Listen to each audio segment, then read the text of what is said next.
Hey, what's going on, guys? FlynnMasters coming at you with another video. As today, I'll be continuing on with my series of ranking every Hell's Kitchen contestant. As today, I'll be ranking every contestant of season 15 from my least favorite. And as most of you all know, I'm pretty high on this season compared to most people. But I gotta say, it's mostly the storyline that does the season for me, as opposed to the cast. Like, if you base your enjoyment of a season on how much you enjoy the cast, I can see why you don't like the season. But let's get the list started with my least favorite chef of the season, with that, of course, being Frank. And yeah, what a joke of a man this guy was. Between the blatant sexism, constantly yelling and acting like a big tough guy, it was so pathetic. And say what you will about Jared, but like, thank God he survived over Frank. Like, could you have imagined Frank with 5 ladies? Good God. But most definitely likely will be in my top 10 worst chefs video. At number 17 is Sharkina. And yeah, these next 3 chefs are all the first 3 red team boots, who are all pretty forgettable. And I think Sharkina is the most forgettable of them all. I mean, I guess her elimination has always been interesting to me, as she was technically the 3rd nominee. So one could say she got screwed by a twist of Ramsay randomly adding a 3rd nominee for that night. But yeah, that's really all I got for her. And on to another forgotten red team member here in Mies. And I mean, she was so invisible and quiet that her nickname was Mies the Mouse. And that's why I remember her a little bit more than Sharkina. And the fact that she was put up for all the first 3 red team eliminations, but survived somewhat, made it somewhat far due to that. And I guess her being a college chef was interesting, but yeah, just not much whatsoever, but just a bit more than Sharkina. And to finish off this trio of forgettable red team chefs is Vanessa. And the reason why she is the best of the trio is her just being a bit more likable and a bigger train wreck. Her first service was really funny, as she was just, you felt bad for her. She was so nervous and was even telling Ramsay straight up that she was nervous. She's just someone you really wanted to root for, but obviously just didn't have it in her. But an interesting enough character to be above the likes of Mies and Sharkina. At number 14 now, and I somehow have Mark at 14.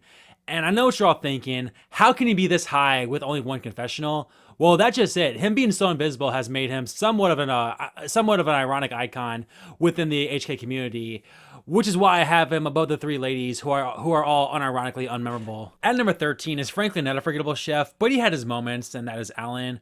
But I'll be honest, I can't think of any true moments from him. I don't know. I do remember distinctly he was a good confessional giver. Seemed a lot younger than he was due to his fun and upbeat personality. Was obviously a big part of one of the worst services ever. So, just a fine enough character Alan is. And speaking of that all-time bad service, the person who was the main one responsible for it was Kevin. And of course, the only reason why he is this high is due to his all-time memorable ejection. Absolutely stone cold, and he got no final words or jacket hanging.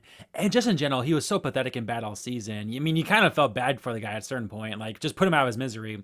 So yeah, kind of sad he's this high for being so awful, but good lord, he might be in contention for top 10 worst chef of all time. At number 11 is a man who looks like a Chad, and that is indeed Chad. And again, that's really all I have to say about this man, but seriously, it is so funny how objectively one of the best looking men in the show's history is named Chad. Like, Hell's Kitchen was way ahead of their memes in 2016, I'll tell you what. But yeah, I mean, at the end of the day, he just was a Chad. Like, he didn't add much to the season in a good or bad way, other than his absolute failure of a run on the red team. And of course, Ramsay choosing him to go home after all the final 9 were up for elimination. That was pretty interesting. But other than that, not an offensive chef in one way or the other, which is why he lands here at number 11. I know a lot of people might be surprised these next 2 chefs are so high, but good lord, at least they add a lot to the season, with the first one being Dany. And I know, she was an ass to Hassen. Okay, fine. But she had a really fun up and down run this season. I always remember how stone cold she was in her confessionals. No matter how happy or upset she seemed to be, she always just talked the same, which I thought was funny, and in some ways was responsible for Frank's elimination. So thank God for her in that regard. Again, whether you love or hate her, she is an important part of the season, a season that I really like, which is why she's able to sneak her way into my top 10. At number 9 furthers my point even more in Jared, who again said some not so great things at times and got a lot worse during his gradual downfall. But nonetheless, he was without question the best male chef this season. I always had to give him credit for, somehow pulling an Ashley. Him standing up to Frank multiple times throughout the season made me appreciate him a lot more. And again, similar to Dany, I just can't put him, lower. I can't put him lower than some of the really forgettable chefs this season, with just how important he was to this season, which is why he lands in the top half of my list. At number 8 is Hassen, and again, we all know the story. Was a complete badass and favorite to win 4 episodes into the season, only to completely fall apart when he put a red jacket on. One of Hell's Kitchen's biggest downfalls, and easily the most, shocking, quick downfall in the show's history. I've always talked about his elimination and how unlucky he got. That, he was put up at the same time as other chefs who other good chefs who had first bad services, and due to him, staying out in the worst of ways in the red kitchen, that's why he went home. But at the same time, as unfortunate it was for him, it represents why I love the season so much. So it's a catch-22. And with all this said, though, he was still a great person, had a ton of passion. Obviously, one of the biggest what ifs in Hell's Kitchen history, and definitely one of the more memorable early boots in Hell's Kitchen history. At number 7 is the winner of the season in Arel. And obviously, she's the most hated HK winner for a reason. She had a mouth and was not afraid to use it. Not to mention, she backstabbed people to get away. But that's exactly the thing, and again, why I love the season so much. No way someone like her can win, but damn it, she did. All the while working with one leg, so that was awesome. And while she could be nasty, she was also just extremely passionate, and her relationship with Kristen throughout the season was very interesting to see play out. And even if she is the least popular winner, it's not like she's super vile or anything, at least in my opinion. She is, just, in my opinion, just one of the most interesting winners in the show's history, which is why she lands pretty high, I'm sure, for most people, here at number 7. At number 6 is, in my opinion, one of the best villains in Hell's Kitchen history, with that being Jackie. And Jackie, as I said before, is just absolutely so unintentionally hilarious. Between her confessionals, being scared of pet animals, going into Hell's Kitchen with 3 months of experience in cooking, like what was she thinking? Her over-the-top reactions, it's just all so perfect. And even in her objectively awful moments of talking back to Christina and insulting Kristen, there's still absolutely iconic moments, not only this season, but in the show's history. So again, I hate to put someone this high who, literally could and frankly should have been kicked off the show for her actions, but damn it, she is just such an amazing character, so that's why she lands here at number 6. On to the top 5 now, and no, I did not forget about him, as at number 5, I have Eddie. And here's the thing with Eddie, not only is he sweet and funny and a funny confessional giver, but he literally is probably the most forgotten rob contestant in the show's history. He had one garnish mistake through 6 episodes and got to boot, just awful. I love the unpredictability this season, but that just ain't right. So between his likability and, me wanting to pay my respects for him, for this robbery, he's able to earn a top 5 spot on my list. At number 4 is Ashley, and Ashley was always interesting to me. I thought she was for sure winning the season early on, was the last person to be nominated, of course, and her nomination speech in general was one of the more emotional ones. So yeah, just a fun character and a great chef. Like I always say, it's very hard to be ranked too low with that combo. I mean, like I said, I did always question her affection for Jared, and I'm sure a lot of dudes, including myself, were inspired to see her go for Jared as opposed to a little Chad. But, so that's something.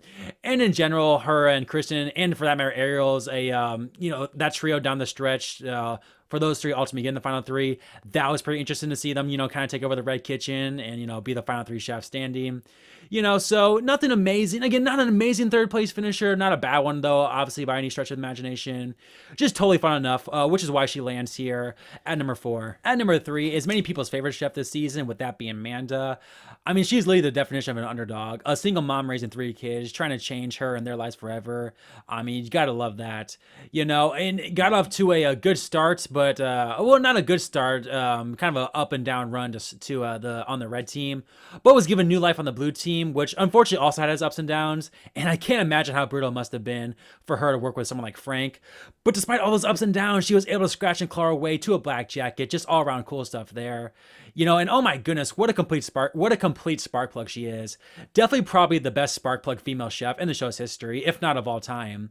Again, one of those chefs, well, maybe not an all-time beloved character, I cannot imagine disliking Manda. At number 2 is the runner-up of the season in Kristen, and she's definitely one of my favorite runner-ups, as after a slow start, she really found her footing despite her rivalry with Arel, which eventually turned into an interesting dynamic down the stretch, as the 2 were absolute badasses in the red kitchen, leading them to be the final 2, one of the more interesting final 2s in the show's history. And again, Kristen could have very easily lost her cool a bunch of times, on Arel, and obviously especially Jackie. But even after Jackie literally attacked her, she didn't take the easy way out and specifically told production not to eject Jackie so she could outlast her. I mean, just freaking badass stuff. Despite being a badass, she's also really cute and sweet, great chef, represents what, just another representation of what makes this season so great to me. Kristen really is the full package. But at number 1, I still have Joe, and I stand by. Had he made a black jacket, he would have gone down as one of Hell's Kitchen's most beloved chefs. I mean, the guy was always smiling and upbeat, even when he was messing up left and right. Again, one of those contagious personalities that is just insane to me, how someone can be that positive on a show like Hell's Kitchen. Again, especially when you have the likes of Frank on your team. It wouldn't have surprised me if he made Frank crack a smile off screen. Lydia portrays a Rochelle type figure that unfortunately just couldn't make it far enough to be as memorable or beloved as those 2. But nonetheless, he still did more more than enough to be my personal favorite chef this season. So there you have it, guys, my ranking of all 18 chefs from season 15. Let me know what you think of this list in the comments below. I'm very interested to see what you guys think. And of course, be on the lookout for season 16 ranking tomorrow. That should be very interesting.